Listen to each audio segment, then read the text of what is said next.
So when you thought back to your 12-year-old self, where was the fruit that was in the root of your pain? Yeah. So the fruit was, now I'm a very successful workaholic, excellence expecting perfectionist person, Mike Todd. But the root was, I was an insecure little boy who felt like nobody saw him. So I was going to make sure you saw me. Ooh. So now everybody will look at the fruit and be like, yay, like, wow, like that is phenomenal. But the root was trauma. The root was damage. And the foundation helped you get there, in a sense. Yeah. Yeah. It was motivated negatively. Right. But if you never stop and examine it, it would have been the same thing that destroyed me. Right. It helped you get to a certain level. Yeah. But just like the same thing that helped Mike Tyson get to world champion status is also the thing that destroyed him. And this is why I'm telling everybody who's listening right now, it may be time to stop and evaluate.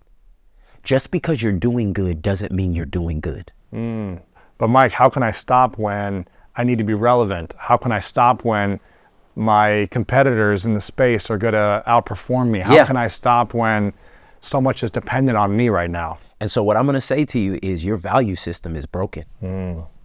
Like, if that's all that matters to you is your competitor and not your actual peace, if all that matters to you is I need to be relevant instead of I actually need to be real, have it. And we'll see how long you can do that. Yeah. But I'm telling you, as I counsel and I lived it and I've been with and I'm on the phone with people every day who are like, I mean, how in the world do you commit suicide with hundreds of $millions in the bank? How do you beat all your competitors and you don't want to live?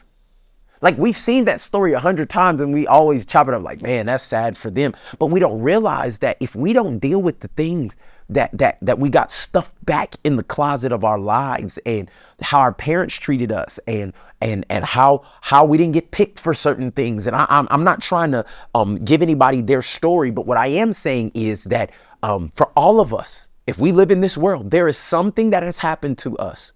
And for many people, it's very traumatic stuff that has happened to you that you don't even talk about. Nobody, your husband, your wife, your closest friends don't even know. But if you don't deal with it, what ends up happening is at some point, it may be the very thing that delays or totally destroys your destiny. Absolutely. And what I'm trying to tell you is, like, right now, you watching this, you listening to me and Lewis talk about this, this is your sign. It's time to start working on the old stuff. Absolutely. It's time to start dealing with the trauma. And I believe that all of your damage can actually be the thing that turns into your destiny. Every wrong, bad thing that I've done, I have now used and turned that pain into a platform.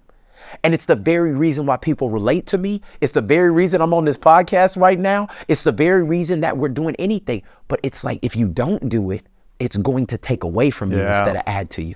So over the last, few years for you, as you transformed the emotional eater in you and the insecurity in you into something greater, into security and peace and conscious eating. Yes. I'm sure you're not perfect in your eating still, No, but we you're own more it. intentional eating. I brought my meals with me. Exactly, man. What was the value system that you had before, and now what is the new value system that you've upgraded to? Okay, so I'll have several layers to this that I go into the book, but let me just say this. It can be broken down very simply is I cared about people's thoughts of me. Now I care about my inner peace. Right. So you can't have both. If people's thoughts of you are more valuable, then you will do everything to keep that going, even at the peril of yourself. You'll be a constant people pleaser, and that is exhausting. It's not just exhausting, it will make you extinct. It will kill the reason why you do what you do. So, like, practically how this works in my life is that I'm telling you, my engine is, I gotta be great, I gotta be great, I gotta be great. Like, this is my whole story. We have a breakdown. My son has autism. My wife is depressed. All of these things are happening. I had to cancel 6 months of engagements. Wow.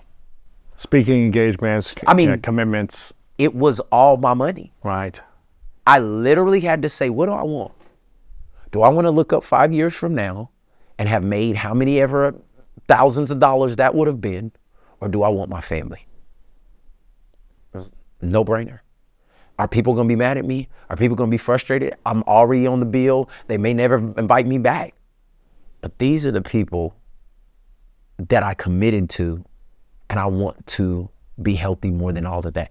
So I could have been a people pleaser, or I could have done what would have happened, what was best for my inner peace. And so it hurt to cancel all summer 2019 all the way to December. Ooh. I mean, every conference I'd ever gone to, they were paying me to come. I was flying all over the world. You were on the rise. I was going, literally everywhere. Australia, Africa, London. I was everything. And I had to call them and cancel all. Wow. So you had to cut the idea of being a people pleaser as well, which is painful for a people pleaser. For anybody who wants to be great, and you think that your greatness is on the other side of a connection. Ah. And I had to realize that my greatness came from the purpose that I believe God gave me before I was here. And so maybe this was something that was going to make me, and I was right. Like literally that was the summer that everything changed. Really? Oh my God. When I wasn't going after it, something started happening in me.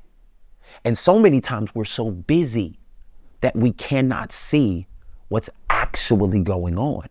And I needed a break. I needed time to be out of the hustle and bustle to be able to actually evaluate, like, what do I care about? Like, what's important? What brings me peace? Like, okay, I got money in the bank, but that I'm still stressed. Like, I'm still hurting. I'm still frustrated. Like, and once that happened, it was like the floodgates opened. Wow. Like everything in business, everything in my relationship, everything, because I started working on what was going on the inside of me, man.